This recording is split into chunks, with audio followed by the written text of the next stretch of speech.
subscribe now and press the bell icon. Never miss an update.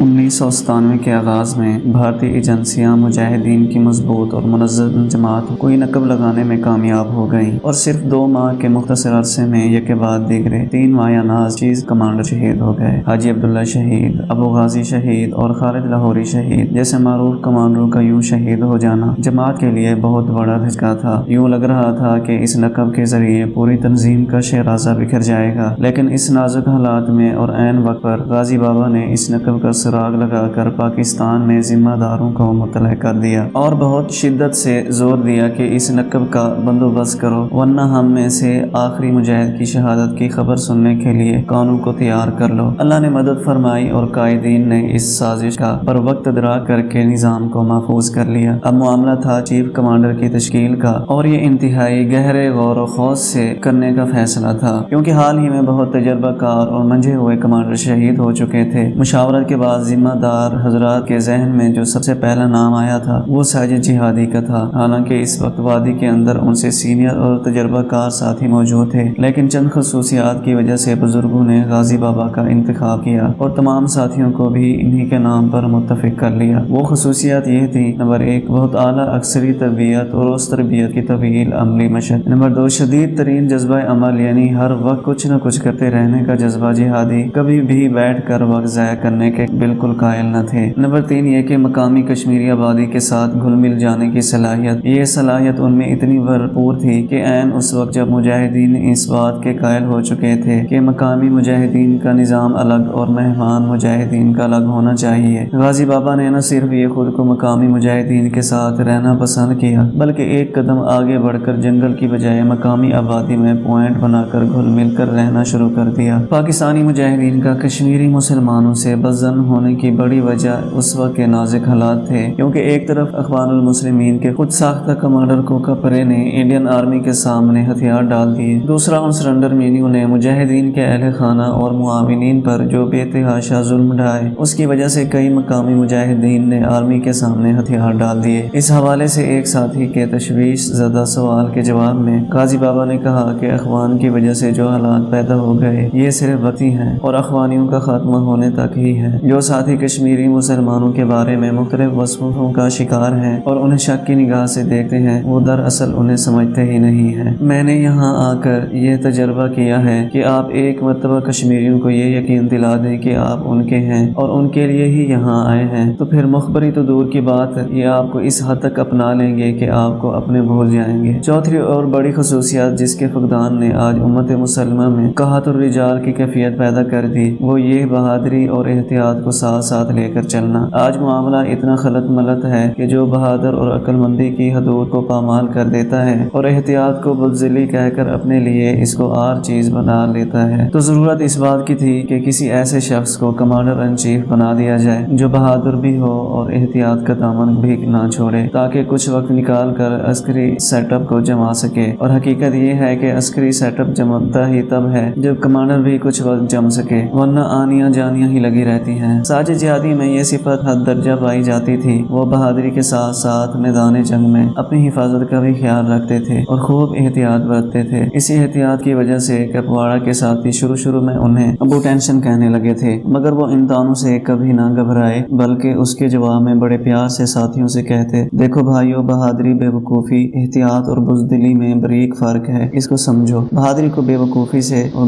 بزدلی کو احتیاط سے خلط ملط نہ ہونے دو۔ چنانچہ اسی فرق کو سمجھنے کا نتیجہ تھا کہ ایک ہی شخص ایک وقت میں اتنا محتاط کہ ابو ٹینشن نظر آتا، وہی شخص دوسرے وقت میں اتنا بہادر کہ چنگھاڑتا ہوا بھارتی فوج کے کیمپوں میں گھس رہا ہوتا تھا۔ غازی بابا نے اس دور میں بھی احتیاط کا دامن ہاتھ سے نہ چھوڑا جب وہ جہاد کشمیر کے بے تاج بادشاہ تھے۔ سری نگر کی ایک بہن ان کے بارے میں اکثر یہ جملہ کہتی، بھائی جان بہت ڈرتے ہیں۔ اگلے دن وہی شخص دن دہاڑے لال چوک میں بھارتی فوج کی گردنیں اڑا رہا ہوتا تھا۔ ان کے انہی صفات کو دیکھ کر ذمہ ذمہ داران حضرات نے یہ محسوس کیا کہ اگر اس شخص کو چیف کمانڈر بنا دیا جائے تو کافی فائدہ ہوگا۔ چنانچہ اتفاق رائے کے بعد کمیونیکیشن پوائنٹ K2 سے ان کی نئی ذمہ داری کا اعلان کروا دیا گیا۔ پھر آگے آنے والے ایام نے ثابت کیا کہ وہ فیصلہ بہت اچھا تھا۔ اللہ کے فضل و کرم اور غازی بابا کی محنت سے کام خوب ہوا۔ ساجد جہادی احتیاط اور بہادری کا نسخہ استعمال کر کے خوب جم گئے اور کام کو بھی جما دیا۔ صفا پورہ، گاندربل اور عجز بازی پورہ جیسے بڑے علاقے میں اس وقت بے سر و سامانی کے نے ڈیرے ڈال رکھے تھے۔ غازی بابا نے کچھ ہی عرصے میں وہاں پہاڑی راستے سے اسلحہ اور افراد کی سپلائی لائن بحال کر دی۔ پھر وہ وقت بھی آیا جب انہوں نے اپنے مرکز سے کچھ وسائل کی ڈیمانڈ کی۔ جب وہ ڈیمانڈ مکمل کی گئی تو انہوں نے بڑے اعتماد اور اطمینان کے ساتھ اپنے بزرگوں کو پیغام دیا کہ جو بھی کارروائی چاہیے ہمیں حکم دیں، انشاءاللہ ہم پورے کشمیر میں کسی بھی جگہ کسی بھی قسم کی کارروائی ایک ہفتے کی وارننگ پر کر سکتے ہیں۔ یہ عسکریت کا وہ عروج تھا جس کے صرف خواب دیکھے جا سکتے تھے اور جن کے شرمندہ تعبیر ہونے کی توقع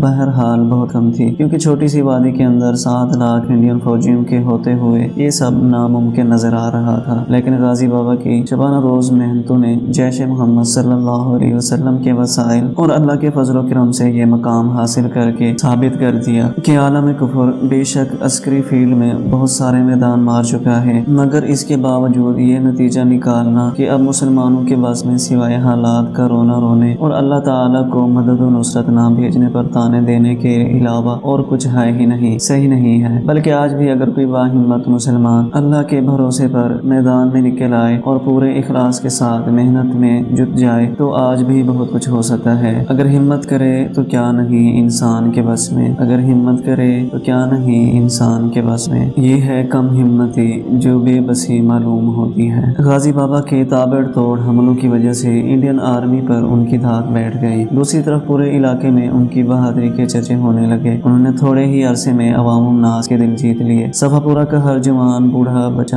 غرض ہر کوئی ان پر جان چھڑکنے لگا۔ کسی کو میزبانی کا شرف بخشتے وہ اپنی قسمت پر رش کرتا۔ لوگوں نے مجاہدین کی محبت میں اپنے بچوں کے نام ان کے ناموں پر رکھنے شروع کر دیے۔ الغرض لوگوں نے مجاہدین کو اتنی محبت دی کہ مجاہدین نے شیوا کو پنگام یعنی اپنا گاؤں کہنا شروع کر دیا۔ پھر وہ وقت بھی آیا کہ پاکستانی مجاہد کسی گھر میں داخل ہوتا باوجود ہے کہ گھر والوں کو اس کے بارے میں کچھ علم نہ ہوتا تھا کہ یہ کس شہر کس دیش سے تعلق رکھتا ہے اور اس کا حسب نسب کیا ہے، لیکن وہ مجاہد پھر بھی ہر کشمیری ماں کا بیٹا اور ہر بہن کا بھائی ہوتا تھا، بلکہ کشمیری مائیں بہنیں انہیں اپنا بیٹا اور بھائی کہنے میں فخر محسوس کرتی تھیں۔ وادی کشمیر سے غازی بن کر لوٹنے والے مجاہدین کے لبوں پر وہاں کے لوگوں کے خلوص و محبت کے تذکرے ہمیشہ